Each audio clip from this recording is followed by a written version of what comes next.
Eu coloquei um monte de elementos aqui, tudo misturado, misturando realidade com ficção, sonhos, e a gente já vai ver o que o surrealismo é. Não tem como falar de surrealismo sem falar de psicanálise, porque o surrealismo nasceu da psicanálise. Então vamos entender um pouquinho o básico do que é psicanálise. Então ela é uma teoria criada por Freud, que ela abrange o inconsciente, os processos mentais que influenciam o nosso comportamento, as camadas da mente humana, aquela coisa de inconsciente, subconsciente e consciente, sabe? Os desejos reprimidos, os medos, e está muito ligado a sonhos, porque tudo isso se manifesta nos nossos sonhos, nos nossos medos, nos nossos desejos reprimidos, eles são de alguma forma presentes no nosso sonho, que é a maior manifestação do nosso inconsciente. Então, sabendo disso, a gente já pode ir para o surrealismo. O surrealismo, ele usa como base a psicanálise, ele usa como base teórica. Então, tinha acabado de surgir a psicanálise lá, estava tipo, bombando na Europa. Aí eles viram que, ok, isso é interessante, eu acho que dá para tirar um movimento artístico daqui. E foi na década de 1920 que o André Breton fez o Manifesto Surrealista.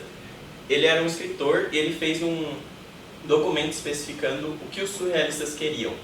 Eles já tinham um pequeno grupo ali, mas eles escreveram esse manifesto para juntar todas as ideias, sabe? Tipo, organizar elas. E ele surgiu na escrita, primeiro. Então, algumas coisas que o surrealismo quer. A expressão que transcende a lógica, imagens perturbadoras e oníricas, ilusões de ótica, vazão a impulsos, simbolismos, metáforas, automatismo psíquico, escrita automática, deixar as emoções fluírem sem filtros. A expressão que transcende a lógica fala um pouco sobre as coisas que você pintar, desenhar, não precisam necessariamente fazer sentido.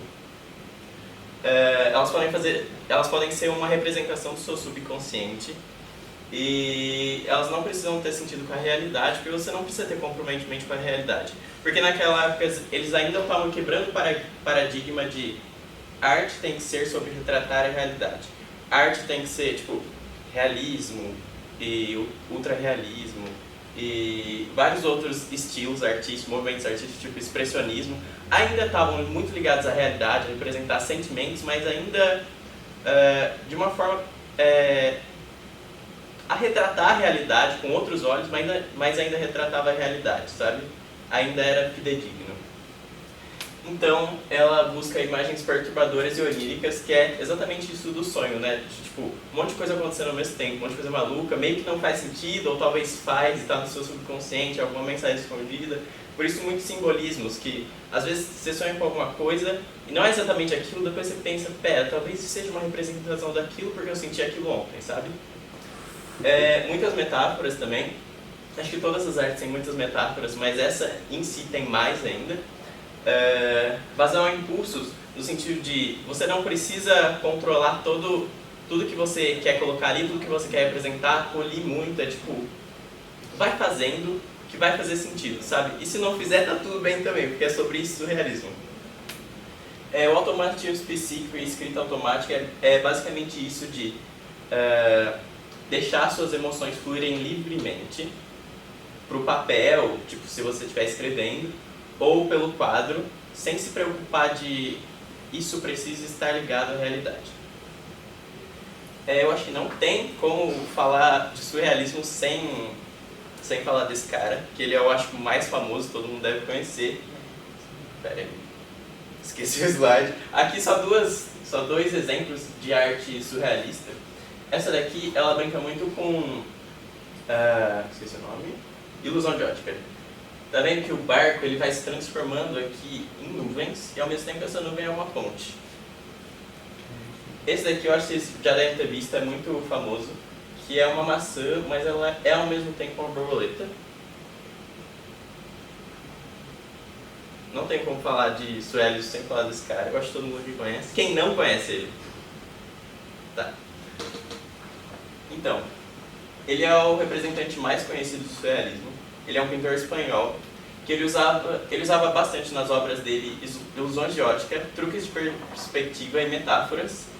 E ele não era só excêntrico nas obras, porque as obras dele são bem malucas, tem muitos elementos assim. Não só nas obras, então vamos ver umas fotinhos dele para vocês verem o estilo que ele tinha, o quão excêntrico que ele era também na vida real. Aqui ele sentado num trono, ele já estava velho nessa época, ele estava sentado num trono com meio que um cajado, parecia. Aqui é uma foto dele mais novo. Ele também fazia fotografia e várias outras coisas, eu já vou falar delas para vocês. Ele brincava muito em fazer tipo, meio que esculturas com o próprio bigode dele, tipo, às vezes ele dividia o bigode dele em dois aqui, às vezes ele fazia isso, ou aqui ele simplesmente pendurou um martelo no bigode dele, porque por que não? Aqui ele fez isso, ok? Que ele fez isso. É isso, então ele era excêntrico não só nas obras de arte, e para vocês verem como excêntrico ele era, ele tinha um animalzinho de estimação. Mas o animalzinho de estimação dele não era um gatinho, um cachorrinho, era simplesmente um ocelote. Aqui é uma imagem dele com o ocelote dele. Tem mais, o ocelote dele aqui. Ele na coleirinha super comum, um bichinho super comum de estimação. E ele simplesmente, a última imagem, ele simplesmente de boa numa rádio, cara. Ele numa coleira de novo e eles aqui simplesmente de boa numa rádio, dando uma entrevista para uma rádio, e o bicho está um pouquinho bravo, como vocês podem ver. É isso, outras coisas, ele era uma figura um pouco forte, uma personalidade um pouco forte, eu diria. Ele já foi expulso de um grupo de surrealistas ao declarar que ele era o próprio surrealismo. Ele afirmou algumas vezes que os seus quadros eram fotografias de sonho pintadas à mão. E uma coisa muito interessante, ele foi o criador desse método chamado paranoia crítica, que é basicamente você tentar representar o seu sonho de uma forma pura, sem tentar imaginar o que ele é, mas conforme você vai fazendo, você vai entendendo o significado do seu próprio sonho ao pintar o quadro. Para fazer isso, ele tinha uma técnica que ele ficava muito tempo sem dormir. Tipo, muito tempo sem dormir, até ele meio não saber o que era realidade, o que era sonho, e ele pintava nesse estado. E outra coisa que ele também fazia, ele sentava numa cadeira, pegava um objeto metálico bem pesado, e ele sentava, tipo, na cadeira assim, e ele começava, tipo, a cochilar, porque ele tava com sono, né?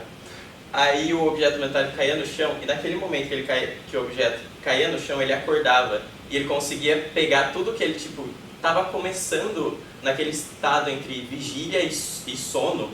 Ele pegava aquilo que ele tinha acabado de sonhar, começado a sonhar, já colocava no quadro e fazia isso de novo. Para ele não perder, tipo, de jeito nenhum esse pequeno momento onírico que estava na cabeça dele, sabe? Agora a gente vai passar por algumas obras, eu vou explicar um pouquinho o significado para delas. Nem todas são do Salvador Dalí. Essa daqui é do Salvador Dalí, chama A Tentação de Santo Antônio. Isso daqui ele fez para um concurso que o objetivo era representar a Tentação de Santo Antônio. Então já tinha um tema bem definido e ele representou no estilo dele. Então, Santo Antônio está aqui, pequenininho, em relação a todo o resto, para ver a dimensão do medo dele em relação às tentações. E as tentações estão quase em uma perspectiva absurda e real, sabe? Para causar essa sensação de desconforto mesmo. E a cruz que ele está segurando, claramente está quase se desfazendo, sabe? Ela está quase quebrando, isso foi proposital. E aqui a gente tem algumas representações que eu acho que, se eu não me engano, representa a luxúria e algum outro sentimento. Essa daqui, se eu não me engano, representa a luxúria. E ele está tentando a todo custo lutar contra ela. E aqui também a gente pode ver outras pessoas lutando contra os próprios medos dela, aqui. E também o Dalí usa muito isso nos quadros dele, que são ambientes áridos, para passar uma atmosfera de um sentimento meio ruim, sabe? Um clima seco, um deserto, para não sei, para passar mais esse sentimento ainda de, tipo, solidão e medo, etc. Acho que é isso, vamos para a próxima. Esse daqui também é do Salvador Dalí, chama A Face da Guerra.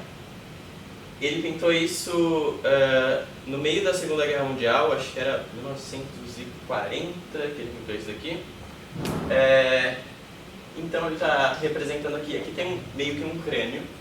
Dentro dos orifícios desse crânio tem outros crânios, e dentro desses crânios tem outros crânios, para simbolizar que a guerra é morte por morte. É morte que gera morte, sem mais significado do que isso, sabe? É tipo, morte que gera morte, gera morte, gera morte, tipo, nesse ciclo, sabe?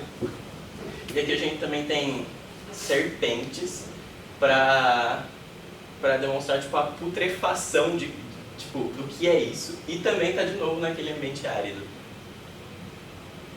Aqui já é uma escultura.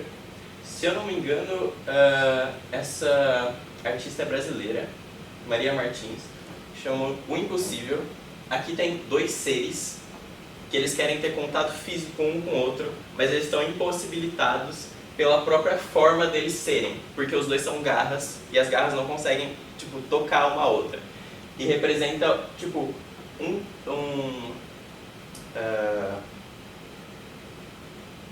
uma relação impossível de acontecer, sabe? Pela própria natureza deles, pelos próprios medos, etc. Aqui a Frida Kahlo chama As Duas Fridas. Ela fazia muitos autorretratos. Esse autorretrato em particular eu achei muito interessante, eu quis trazer ele para vocês. Por quê?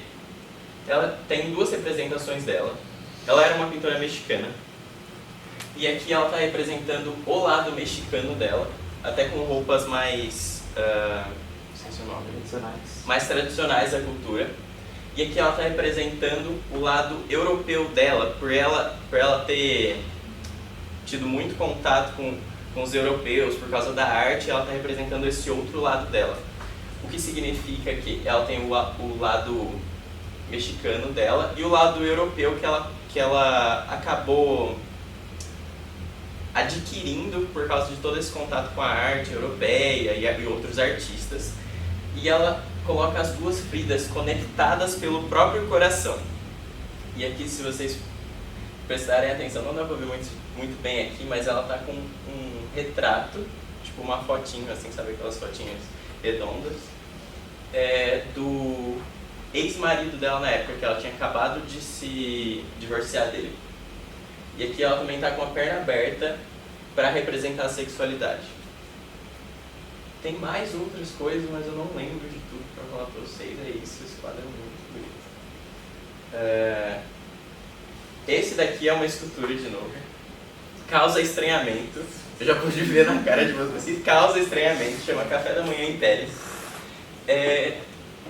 Eu não lembro a pele de que animal é isso, mas foi feito para deturpar essa relação de que a gente tem com os objetos, de que eles foram feitos para fazer outra coisa. Algo além da, tipo, esse objeto foi claramente para tomar café da manhã, certo? Dá para fazer isso com esse objeto? Claramente não. Então ela está querendo mostrar que nem sempre as coisas têm que fazer o que elas foram feitas para fazer, sabe?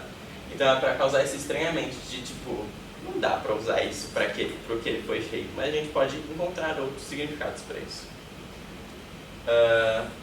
Isso aqui é um clássico, eu acho que todo mundo já viu aqui, chama Os Amantes, ele é de René Magritte. Representa, aqui a gente tem duas pessoas se beijando, mas só que elas estão com panos cobrindo a cabeça. E isso pode representar muitas coisas, mas uma representação que eu achei muito interessante foi que isso representa que, mesmo as pessoas tentando se conectar emocionalmente, e elas não conseguem ter isso porque tem algo entre elas, sabe? Então representa meio que a liquidez das relações, porque as pessoas não estão muito se importando com os sentimentos e só com o físico, sabe? Porque, tipo, eles não estão se vendo. E eu acho que era isso, meu apresento. Perguntas?